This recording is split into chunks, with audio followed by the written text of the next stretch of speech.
Hey everybody, welcome into another edition of Major Push Wrestling. I am your host, Gino, and I am joined again this week by C-Rod, who is making himself a regular at these podcast streams. Very happy to have you, C-Rod. How you doing today? Yeah, doing well, man. I appreciate you having me back week after week. It's been a fun experience. Definitely missing Tomas, but excited to chat tonight and looking forward to this weekend. Absolutely. And I think you're not alone in the missing of Tomas variety. I am as well. I know our viewers are definitely missing him as well. He is moving. He will be set up soon. We probably should have him on as soon as next week. But while it's this week, we're going to go ahead and we're going to talk to you guys about the event that both C-Rod and I will be going to this Saturday night's main event. What is oftentimes compared to and referred to as a premium live event, but it's not because it's on national television on NBC. So even if you freaking don't pay for cable, you still get that channel type of stuff. So that's what makes it not a premium live event, even though it is a premium event and it is live. So the whole pay-per-view switch to premium live event thing is kind of throwing off the terminology for this. I don't even know what to call it. I'm just going to call it Saturday night's main event, and I'm excited for it. So with us being in attendance, there are definitely going to be some things that we're looking forward to, and maybe some things that, we're maybe not looking forward to. I will say it's at a smaller arena in Tampa. It's not at the main Amalie Arena where they do all of the big things, the Lightning games, all that stuff. It's at the USF Yingling Center, where there really isn't a bad seat in the house. So no matter where we are, we should be able to have relatively enjoyable watching experience. Going into that watching experience, we have what is it, three or four matches? We got CM Punk and Sami Zayn versus uh, Seth Rollins and Braun Breaker, which is almost kind of an afterthought match. What with John Cena and R-Truth, and Jey Uso and Logan Paul, and then Drew McIntyre and Damian Priest in a steel cage, which might even be the match of the night. Now, with the small arena, parking's going to be a kind of a little limited, whatever, not a big deal. As somebody who's going, this is just the inner workings of what it's like to go to these events. We're going to talk about every match one by one here, but first, I want to see going into this match or to this card, this event, C-Rod, how excited are you on a scale of 1 to 10? Yeah, so I'd probably say my excitement is at like an 8, right? You talk about, is this a PLE? Is it not? I don't know, but I love that they brought Saturday Night Main Event back. Because it just feels different than Raw, right? It feels different than SmackDown, and it's not this big hyped up PLE. But the card is amazing. I think we look back at Backlash and we talked about how predictable that is. I think this is another very predictable event, but it's one that's going to move some storyline along. We're getting another chapter to Priest and Drew, which we saw in the street fight at Mania, which was a great match. Does this conclude their fight? Do they keep taking it on to SummerSlam? Who knows?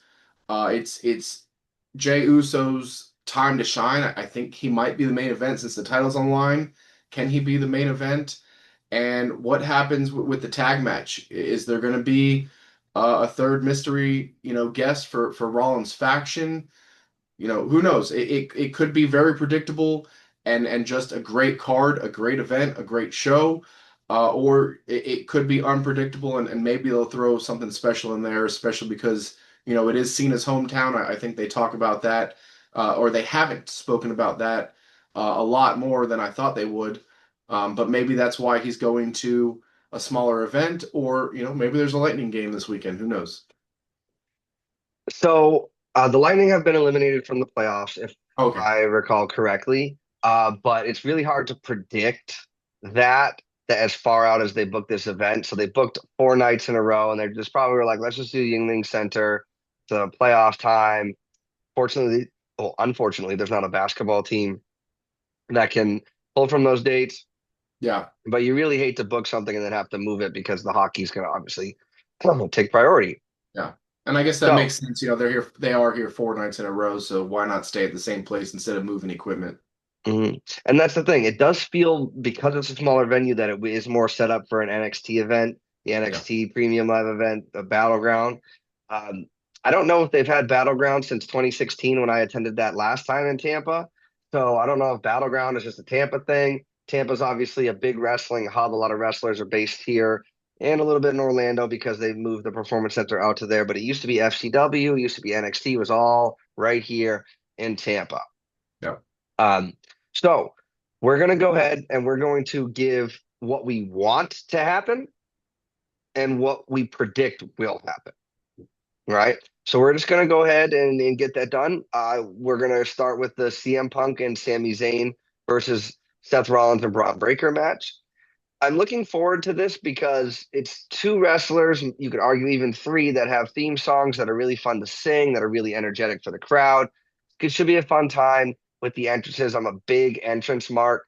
So anytime there's a good entrance, it's going to be fun. I look forward to cheering Seth Rollins. He, of course, won the triple threat match at WrestleMania that allowed me to host the No DQ review on Tuesday nights every now and again, which I don't know if I would have gotten the opportunity to do that. And I've since become a regular rotating host of that. And that is something I'm very happy about. And I owe Seth Rollins literally all of that for. And I didn't even get to pick him. One person picked Roman Reigns, the other person picked CM Punk. I was kind of gifted Seth Rollins on a silver platter. And then because of that, I predicted he would win in our official predictions league and caught that W, even though I was like, maybe I just try and space it out. But anyway, Seth Rollins, we're going to, whoa, everybody's going to be singing. And we'll be singing that coming into the arena, leaving the arena. That's how these events go. So, what do I want to happen? I want this match to have some time to breathe. It's a tag team match with people who are not tag team wrestlers, except for you could argue Sami Zayn's a tag team wrestler, but he's really not. So it's going to be a non-traditional tag team matchup. I want to see Seth Rollins and Braun Breaker win this match. That's what I want. They are the story in WWE right now, even more so than John Cena's heel turn. They're the ones there every week. They're the ones who are closing out the shows. They are the ones who are creating the most moments for us to want to go back and watch again. So I do want them to win. I want them to keep that momentum. Them losing would really hurt everything. CM Punk, everybody, well, everybody's a big fan of CM Punk, and which whatever, I like the guy. I'm not like huge on him or anything like that, but I like him. He's great in the ring, great on the mic, great all the tools that you need. I'm still on the Seth Rollins side of he did trash my favorite wrestling company for 10 years and tried to put them out of business. So I get that real life hate for him. So I want to see the heels win. It would be nice for that third member to show his face or her face in this on this show.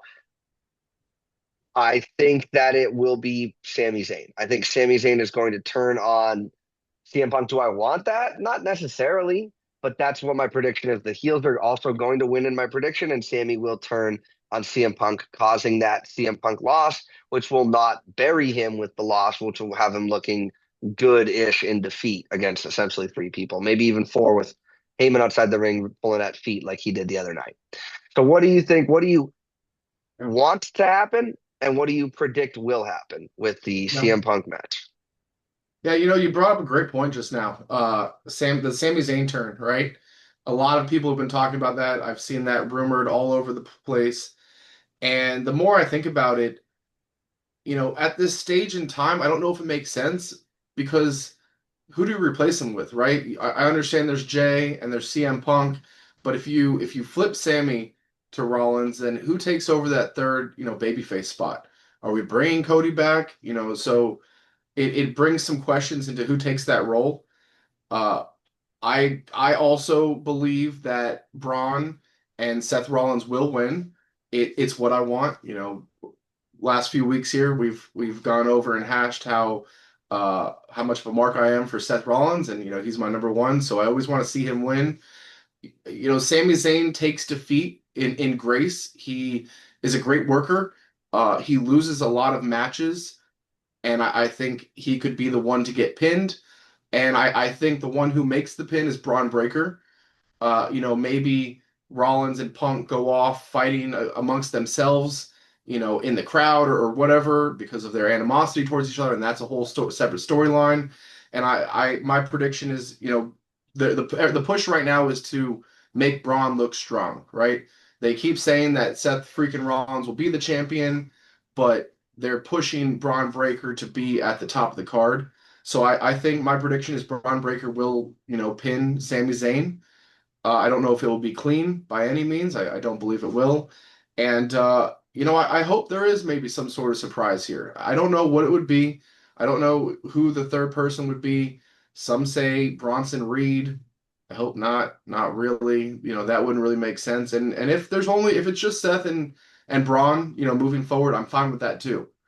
So my prediction again is Rollins and Breaker win. Breaker gets that pin on Zayn, and that's what I'm hoping for as well. I think it's going to be a dynamic match all around. Great storytellers, two legends, a great worker, and an up and comer.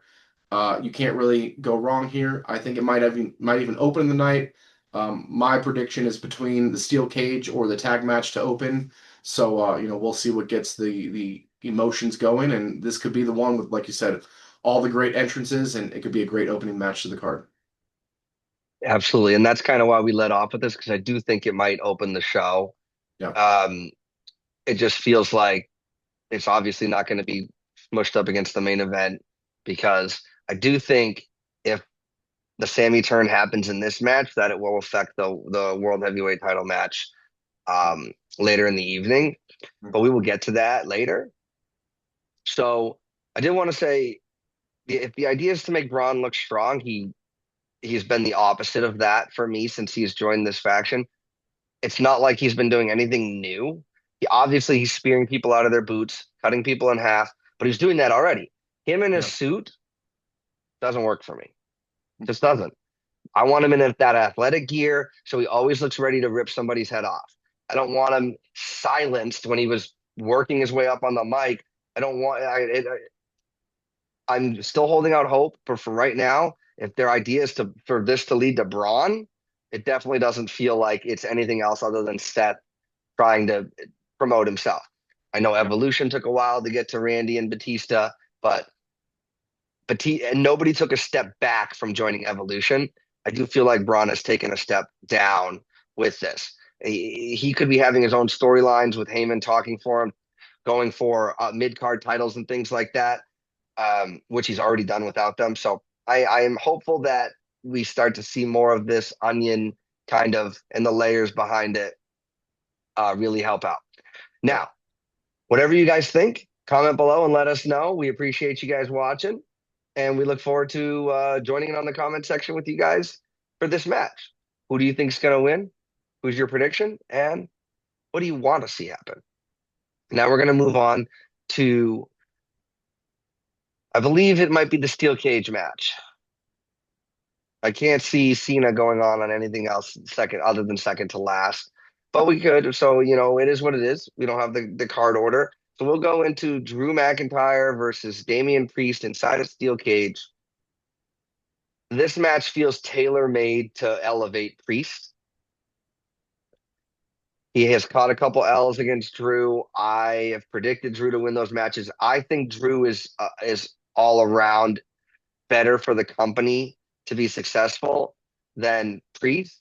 Priest is surprisingly getting some positive engagement from the fans when his music hits and stuff. I do like how they go from like blurred to zoom in on him and stuff. His song is growing on me.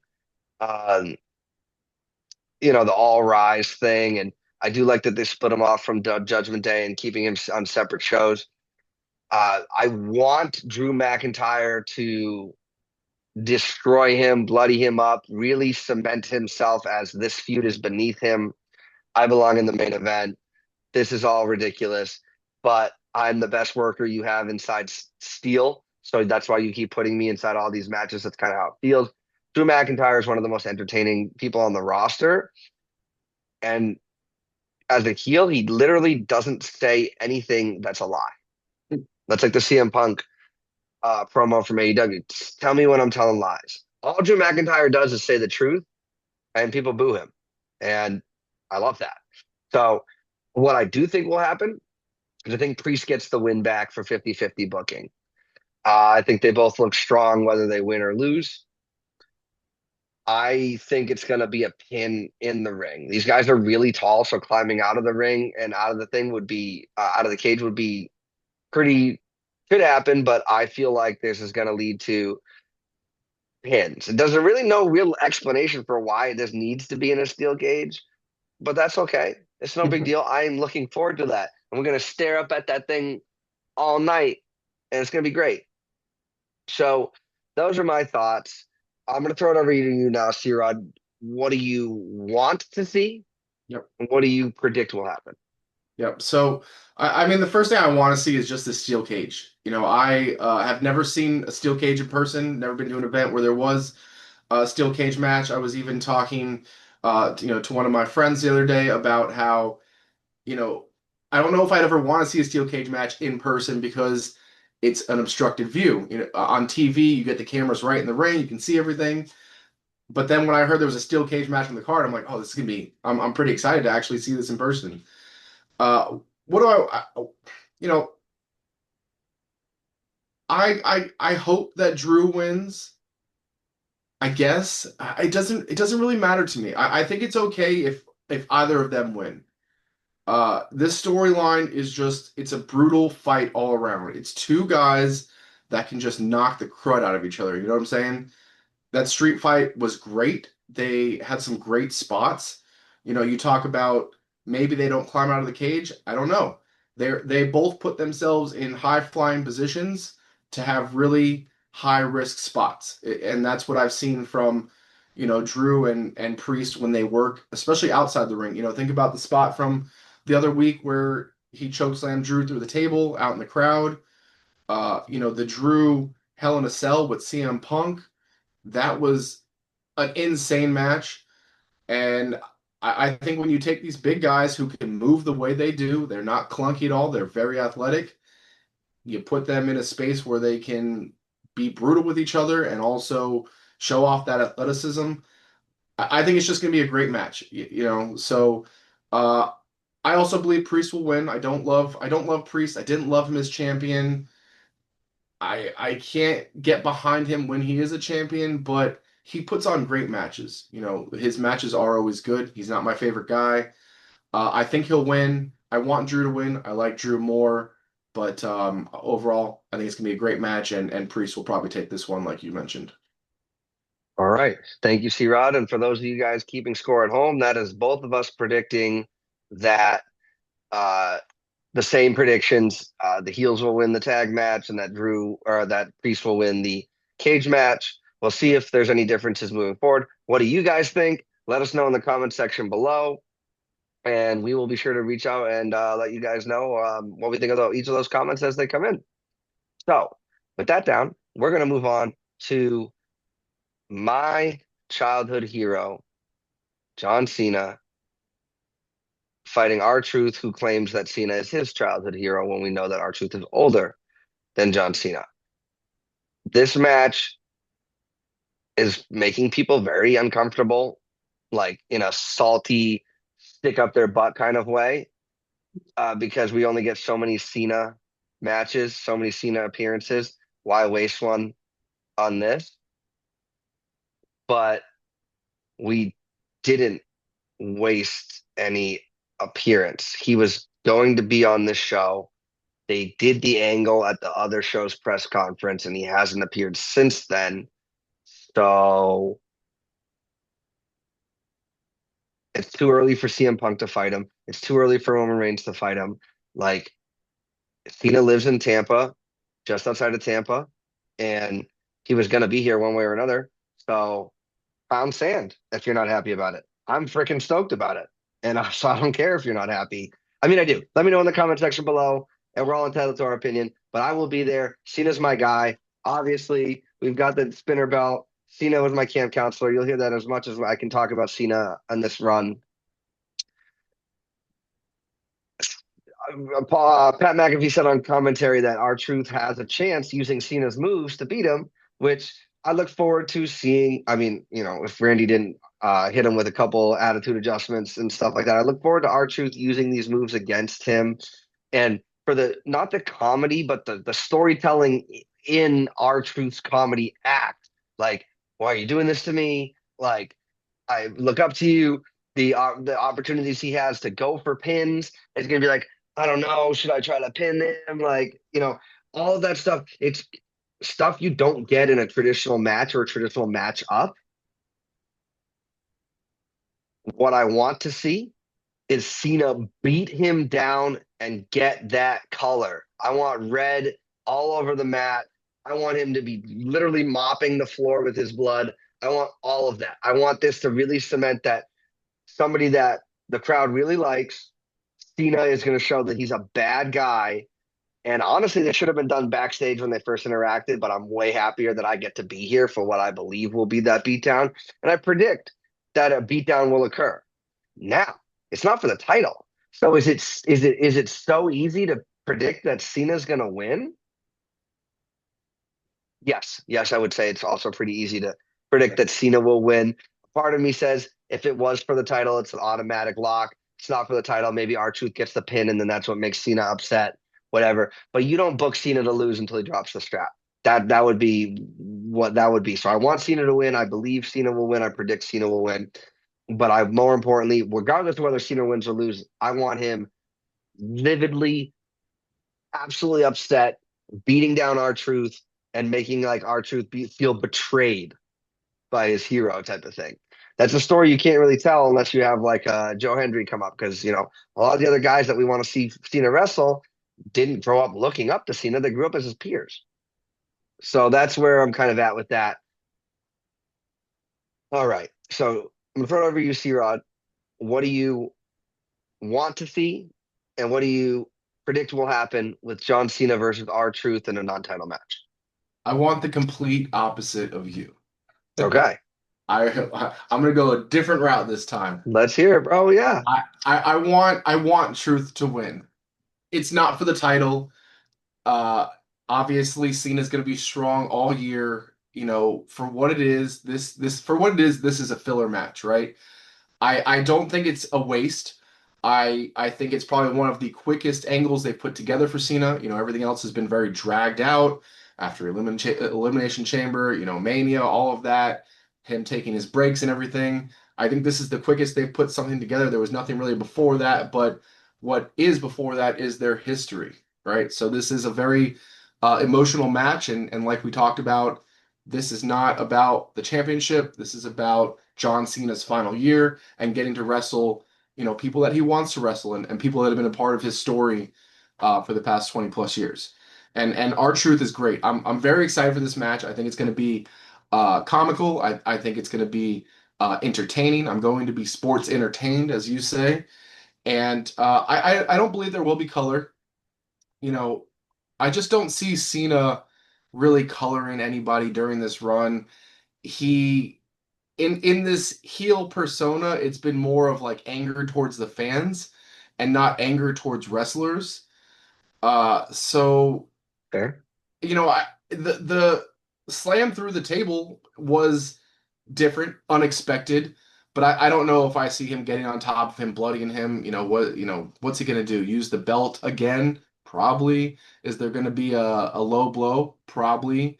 But I want and predict and hope that R-Truth takes the pin. I don't know if this storyline goes anywhere after this. It probably ends here to start another feud for whether it's Money in the Bank or SummerSlam or whatever. I think Cena goes on to his next big feud. So if Truth were to win, it would probably continue.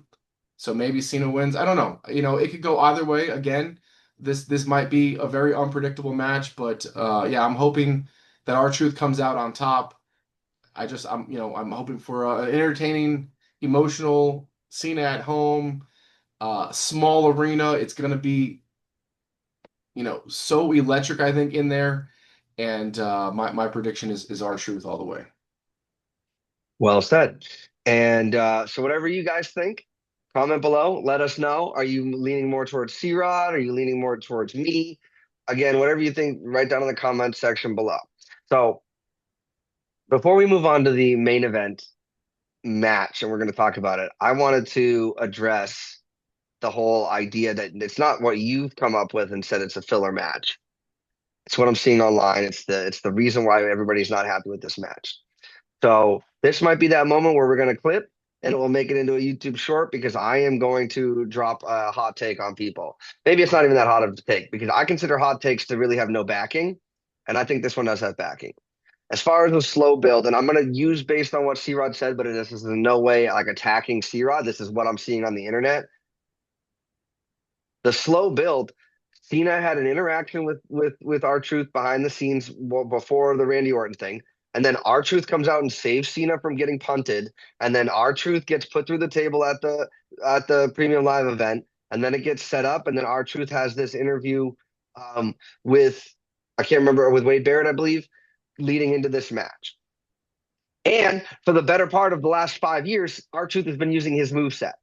So to me, that of itself is good enough of a build, which is why I'm fine with this.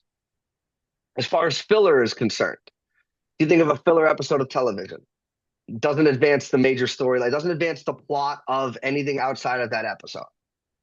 This match is going to, if it leads to beating down R-Truth and making kids cry because somebody that they really like is getting hurt, that furthers Cena's heel storyline. It's not a self-contained thing. So I would tell everybody online that really does feel like this is filler and maybe disagrees with me. That's fine. We're all entitled to our opinion. But to me, the build has been solid enough. Has it been an every week type of thing? No, but we haven't gotten that from Cena with this run, so it's unrealistic to expect that. You could even say that the R-Truth or that the Randy Orton match was kind of more of too quick of a build. It was a couple RKOs. Nobody's really saying anything to each other, and it's in his hometown. Whatever. Yeah. So I will say that depending on what happens, I think it can very much be a continuation of his story and not just a filler throwaway, whatever terminology that the IWC wants to use to express their upsetness with this match. When we all know if they were going live, they would be stoked. So with that down, mark it on your clocks here, folks. We will clip that, and that will be seen in its entirety. I look forward to all the hate from people or people who agree with me. Again, we're all entitled to our opinions. This is TV. This is television at the end of the day. We're allowed to view things how we want. It's art. It's subjective. We can have our favorites. We can have our non. That's the best part about being a wrestling fan. And when wrestling is firing on all cylinders, it's the best thing in the world. Me. I will request you at me about that, and I will respond.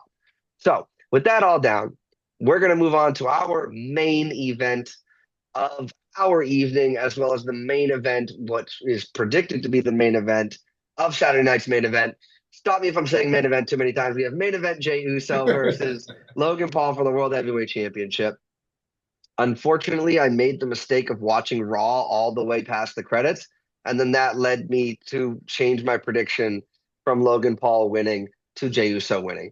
Jey Uso got over on Logan Paul in the beginning of Raw, but at the end of Raw, Logan Paul went over. And if there's any indication of what's going to have predictability with wrestling, it's at least in WWE, whether it's Vince, whether it's Triple H, whether it's Dusty Rhodes booking these things. If the person goes over on the go home show, they are not going over on the match. Obviously, there are exceptions to that, but what I want to see is I want Logan Paul to win. I want to be here for that historic moment. I want to have him hit him dastardly tactics. People talked yesterday about on the review saying this makes Gunther look bad.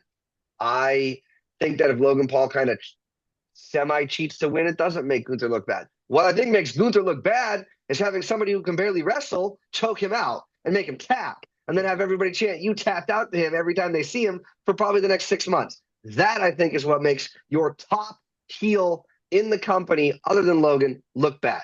Anywho, so what I expect to happen, what I Fired predict to up, baby. happen, what I predict to happen will be Jey Uso will yeet his way, the Yeetling Arena.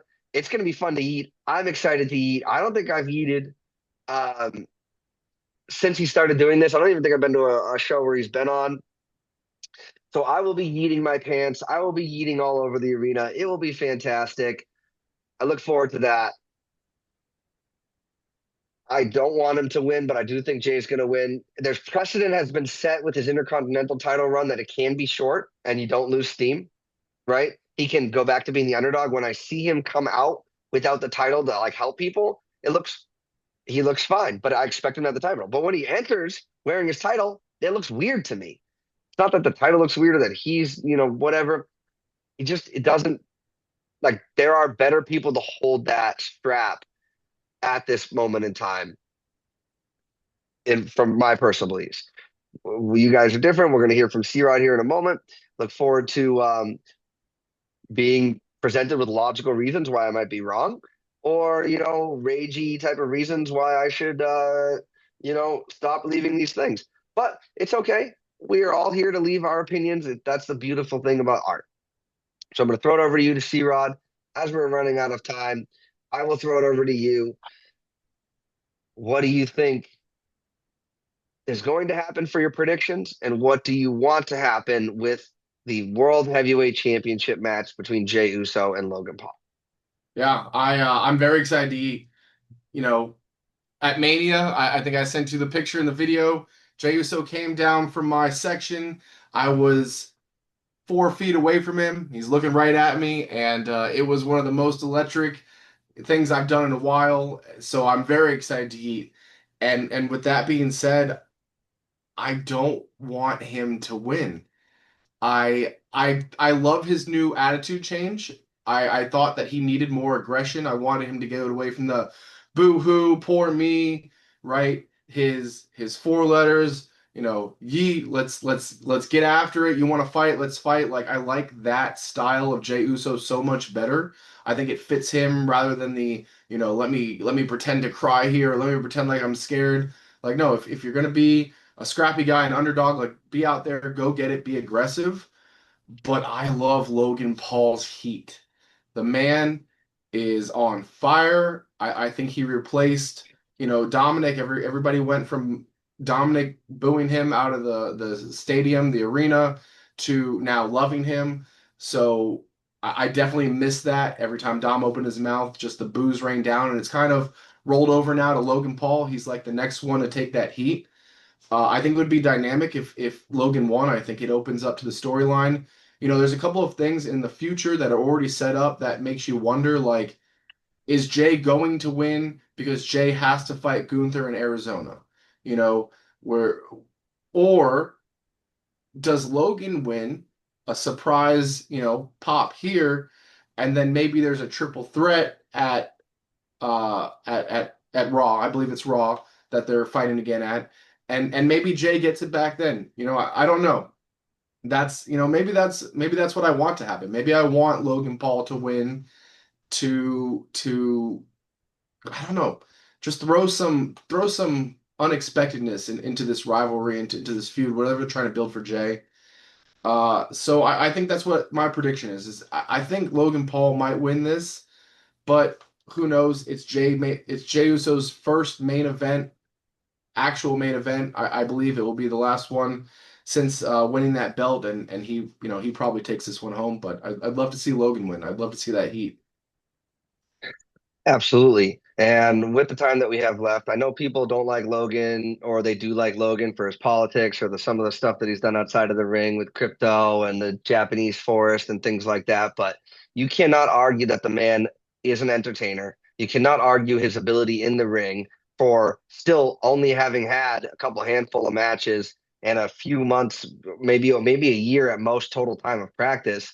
Like he's tall, he's jacked, he's objectively handsome. Like he knows how to talk on the mic. He's gotten so good at working the crowd, like where he was going off and saying like no yeet, like he like got the crowd into it. Like that he wasn't doing that when he first started because he needed to realize how to work a crowd and how to be the bad guy and embrace that versus like not wanting to be the bad guy. So with that, like you said, if he does win, you could do a triple threat and then have Gunther beat Jay for the title, and then Logan loses the strap, and then for the next 6 months or whatever on social media, on all the wrestling shows, he's still the champion. That is not right. Like he'll make his own belt. It could be a pseudo real world champion thing that we had for CM Punk and AEW. That could be fantastic. And he just makes his own belt. Like, whatever. Like, I never lost this. I didn't get beat. I didn't get pinned. I don't give a crap what triple threat rules, whatever, whatever. Doesn't matter. There's a lot you could do. Whereas you've got Jay and Gunther and then Seth. Like, so it's obvious that probably Jay's going to win because you got two heel opponents already set. Since when did they give us like this isn't the NFL. We don't know the schedule of the like what is going on. So I'm hoping that's a little bit of a ruse. We shall see what happens. Yeah. Um,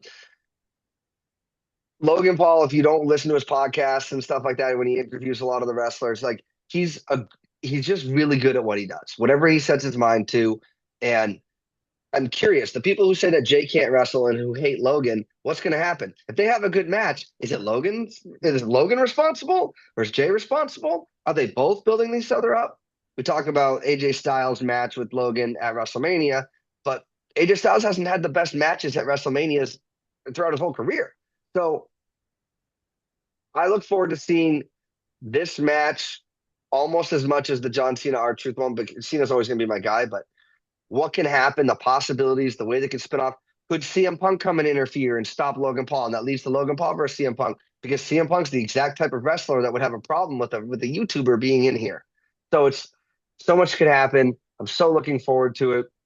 I didn't express my excitement level. I am also a nine. I'm just gonna say I'm a 10 out of 10 excitement. Like going to these live events, not having to pay a premium for the bigger shows. Gonna be here. It's gonna be on TV. I'm gonna make maybe a couple signs. Not sure what yet. It's definitely gonna be something. Cena was right, or something like that, or we'll see what happens. But however, whatever you guys think, do you think that Logan is going to win? He has a chance right now, or that's safe for later. Do we think Jay's going to win? What do you want to see? What do you predict will happen? Let us know in the comment section below. And we look forward to reading those and we will be replying to them as best we can. So, with that all down, guys, I am Gino here with Major Push Wrestling. This is episode 5. Booker T, get it all in there. And this has been C-Rod. Thank you so much for joining me again, C-Rod. You've become your staple of this, and we are off to the races. Next time I see you will be on Saturday, my dude. Look forward to And it. the next time we see our lovely audience here will be next Wednesday at 8 p.m. So from all of us here, C-Rod, myself, the cats that you see running around in the background, we'll catch you on the next one. Bye-bye.